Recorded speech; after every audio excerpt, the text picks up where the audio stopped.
ओम नमो भगवते वासुदेवाय नमः। राधे राधे मित्रों, वैसे तो आप सब जानते हैं भगवान श्री कृष्ण की कथा, परंतु यह कथा ही ऐसी है जितनी बार सुनी जाए कम ही है। भारतवर्ष ही नहीं, संपूर्ण विश्व को गीता का ज्ञान देने वाले कर्मयोगी आदि गुरु सच्चिदानंद भगवान श्री कृष्ण का जन्म मथुरा में हुआ था। अरे नहीं, मैं यह कहानी आपको आरंभ से सुनाता हूं। यह कथा है द्वापर युग की। आर्यावर्त यानी वर्तमान भारत की मथुरा में एक राजा था जिसका नाम कंस था। वह बड़ा ही आसुरी प्रवृत्ति का था। उसने संपूर्ण सृष्टि पर आतंक मचा रखा था। ऋषि मुनि देव आदि सभी उससे भय खाते थे। वह स्वयं को सृष्टि का ईश्वर समझता था। मैं ही ब्रह्म हूँ, मैं ही संपूर्ण सृष्टि का भाग्य विधाता हूँ। मैं अमर हूँ। इस संपूर्ण संसार में मुझसे ज्यादा शक्तिशाली कोई नहीं है और मैं ही इस सृष्टि का ईश्वर हूँ। कंस के आसुरी व्यवहार से संपूर्ण पृथ्वी पर भय व्याप्त था। कंस को अगर किसी से प्रेम था तो वह उसकी छोटी बहन देवकी से था, जिसका विवाह उसने वसुदेव से किया था। किंतु विवाह के उपरांत जैसे ही वह अपनी बहन को विदा कर रहा था, तभी आकाशवाणी हुई, हे कंस, तू अपनी जिस बहन से इतना प्रेम करता है और इस प्रेम पूर्वक उसको विवाह करके विदा कर रहा है, उसी बहन देवकी का 8वां पुत्र तेरे मृत्यु का कारण बनेगा। सैनिकों, देवकी और वसुदेव को कारागार में बंद कर दो। ये मेरा आदेश है। जैसे ही देवकी को कोई भी संतान होती है, उसे मेरे पास लाया जाए। उसका वध करके अपने काल को काल का ग्रास बना दूंगा। देवकी का कोई भी संतान जीवित नहीं बचेगा, चाहे वह पहला हो या 8वां। बंद कर दो इन दोनों को कारागार में। कुछ दिनों के उपरांत देवकी को पहले संतान की प्राप्ति हुई। इसकी खबर जैसे ही कंस को लगती है, वह दौड़ता हुआ कारागार में आता है। कंस क्रोध से भरा हुआ होता है। देवकी उसके संतान को कंस के क्रोध से बचाना चाहती है। छोड़ दो भैया, इसे छोड़ दो, ये बालक है भैया, छोड़ दो भैया, इसे छोड़ दो। ये मेरा काल बनेगा भैया, छोड़ दो। मैं ही इसका काल बन जाता हूँ। छोड़ दो, मैं इसका वध कर देता हूँ। और इसके बाद एक एक करके देवकी के 6 पुत्रों को कंस मार देता है। देवकी वासुदेव अत्यंत दुखी भाव से कारागार में दिन बिता रहे थे। तभी देवकी को उनकी 7वीं संतान होने वाली थी और ईश्वर की अनुकंपा देखिए, एक दिन वासुदेव जी की पहली पत्नी रोहिणी कारागार में उनसे मिलने के लिए आती हैं। उसी समय दैवीय अनुकंपा से देवकी के गर्भ का संकर्षण होता है और वह पुत्र देवकी के गर्भ से मां रोहिणी के गर्भ में स्थापित हो जाता है और वह बालक भगवान बलराम के रूप में अवतरित हुए। 7वें पुत्र के न रहने पर कंस अति क्रोधित होता है। कारागार में पहरा और भी सघन कर देता है। धीरे धीरे और समय बीतता है। दुख के दिन और गाढ़े हुए चले जा रहे थे और उसी बीच में देवकी के 8वें शिशु के होने का समय नजदीक आता है। भाद्र माह के कृष्ण पक्ष की अष्टमी तिथि को मध्य रात्रि में अचानक सारे के सारे प्रहरी सो जाते हैं। कारागार के सभी द्वार खुल जाते हैं। सभी अचैतन्य अवस्था में हो जाते हैं। मात्र देवकी और वसुदेव जी ही जागृत अवस्था में होते हैं। संपूर्ण मथुरा नगरी सो जाती है। मध्य रात्रि में कारागार में प्रकाश पुंज प्रकाशित होता है। भगवान श्री हरि विष्णु का साक्षात दर्शन देवकी और वासुदेव को होता है और श्री हरि विष्णु एक नन्हे बालक के रूप में मां देवकी के गोद में खेलने लगते हैं।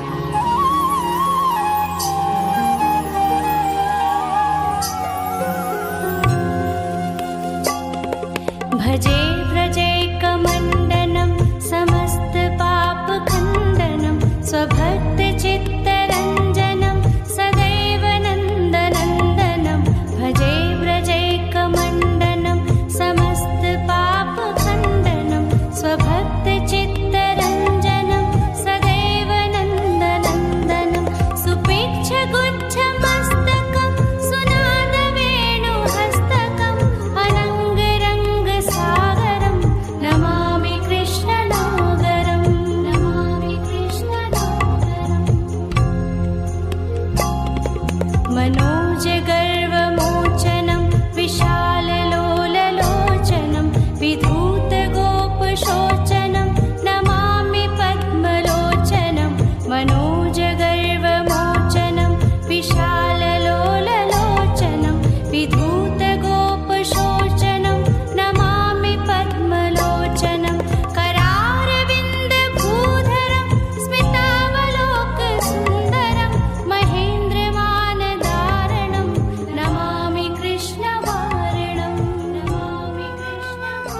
हे वसुदेव, इस बालक को अपने मित्र नंद के पास उनके नंदगांव में पहुंचा दे एवं योग माया की कृपा से जन्मी कन्या को लेकर यहां आइए।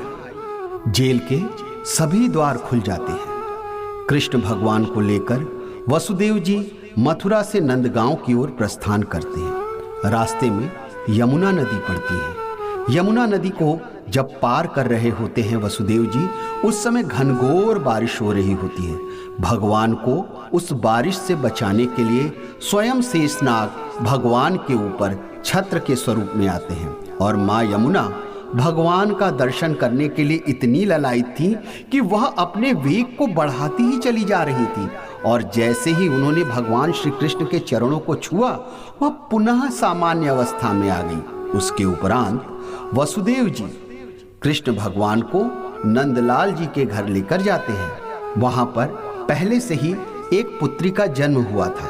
वसुदेव जी उस पुत्री को अपने पुत्र कृष्ण से बदल देते हैं और उस पुत्री को लेकर के वापस मथुरा चले आते हैं और जैसे ही वह जेल में आते हैं, सारे के सारे द्वार बंद हो जाते हैं और हथकड़ियां उनके हाथ में पहले की तरह लग जाती हैं। वह बच्ची रोने लगती है। उस बच्ची के रोने की आवाज से सारे सैनिक पुनः जाग उठते हैं और जैसे ही वह देखते हैं कि माँ देवकी को 8वें संतान की प्राप्ति हो गई है, वह यह संदेश लेकर कंस के पास पहुंचते हैं। कंस को जैसे ही पता चलता है कि 8वें संतान की प्राप्ति हो गई है, वह दौड़ता भागता हुआ कारागार में आता है। क्या यही तेरी आठवीं संतान है? आकाशवाणी ने तो कहा था कि पुत्र होगा, ये तो पुत्री है। लगता है वो विष्णु मुझसे डर गया।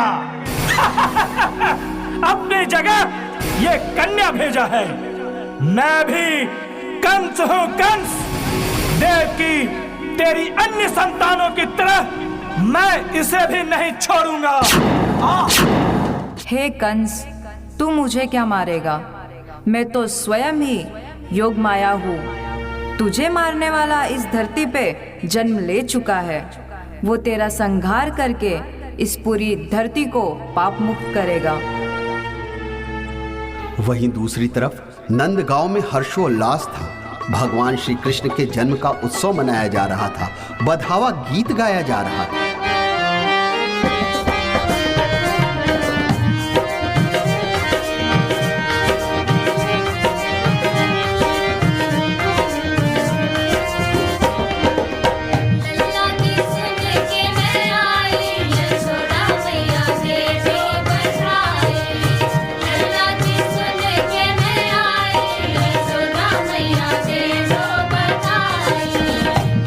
बधाई भैया दे दो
श्री कृष्ण का जन्म जगत कल्याण के लिए हुआ था।